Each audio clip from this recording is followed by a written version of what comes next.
તારીખ 15 માર્ચ 2026ના રાત્રે 10 વાગ્યાની આસપાસ એક મારામારીની ઘટના બનેલી હતી રાજકોટ શહેર ખાતે, જે અંતર્ગત યુનિવર્સિટી પોલીસ સ્ટેશન ખાતે હત્યાના પ્રયાસ બાબતે ફરિયાદ દાખલ કરવામાં આવી હતી અને તેમાં સામેલ 3 આરોપીઓ અત્યારે સાગર જોગરાણા, ગોપાલ જોગરાણા તથા રવિ જોગરાણાની રાજકોટ શહેર પોલીસ દ્વારા ધરપકડ કરવામાં આવેલી છે। આ બનાવની વિગત કંઈક એવી હતી કે આ કામના મરણ જનાર જે ભાવેશ વણવી છે તેમના દ્વારા અમીર જોગરાણા કે જે આ ફરિયાદના મુખ્ય આરોપી છે તેમના વિરુદ્ધ સિચોડાને લઈને ફરિયાદ કરવામાં આવતી હતી વારંવાર, તથા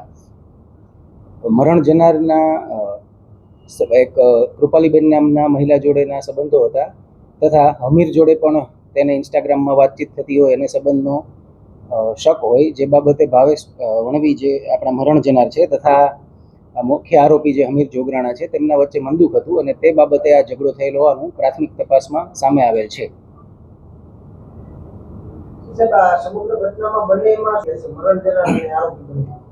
આ કામે જે આપણે 3 આરોપીની અટક કરેલી છે, સાગર જોગરાણા, ગોપાલ જોગરાણા તથા રવિ જોગરાણા, તેમના વિરુદ્ધ કોઈ ગુનાહિત ઇતિહાસ નથી જણાઈ આવેલો,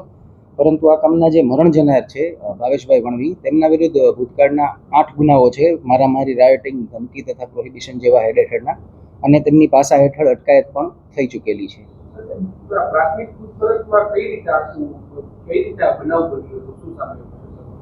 સોરી, પ્રાથમિક તપાસમાં આરોપીઓ કઈ રીતે પૂર્વાયોજિત કાવતરું કર્યું હતું કે એને મળવા બોલ્યા તો કઈ રીતે અત્યારે અંજામ આપ્યો? આ બાબતે હજુ તપાસ, ડિટેલ્ડ ઇન્ટેરોગેશન અને તપાસ ચાલી રહી છે, પરંતુ જે 15 તારીખના રાત્રિના જ્યારે ભાવેશભાઈ તેમની સાથે રાહુલભાઈ પરમાર સાથે બાઇક પર જઈ રહ્યા હતા ત્યારે આપણે દ્વારકેશ પાર્ક મેઇન રોડ પાસે તેમના પર પાછળથી બાઇક પર અલગ અલગ માણસો દ્વારા આવી અને ધોકા, પાઇપ વગેરે વડે હુમલો કરવામાં આવ્યો હતો અને ત્યારબાદ તેમને સ્વિફ્ટ ગાડીમાં નાખી તેમનું અપહરણ કરી અને આગળ જઈ અને છોડી દેવામાં આવેલ હતા। હાલ આટલી જાણકારી મળેલ છે।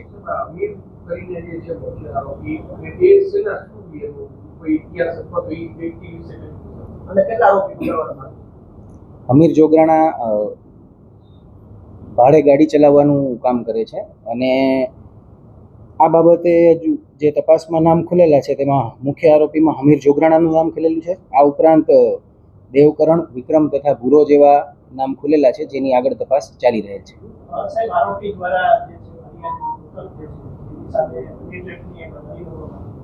જી, યુનિવર્સિટી પોલીસ સ્ટેશન ખાતે એક અરજી કરેલી હતી, જેમાં અમે વિગત જણાવી એ રીતે જ કે કૃપાલીબેન અને ભાવેશ વણવી વચ્ચેના જે સંબંધો હોય તેના આધારે તેમને હની ટ્રેપની ધમકી પણ આપવામાં આવેલી હતી, જે બાબતે અમીર જોગરાણા દ્વારા અરજી દાખલ કરવામાં આવેલી હતી।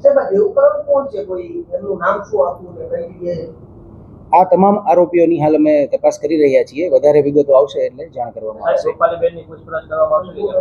તપાસમાં તમામ સંડોવાયેલા વ્યક્તિઓ જેમના નામ ખુલશે એ તમામ તપાસ કરવામાં આવશે।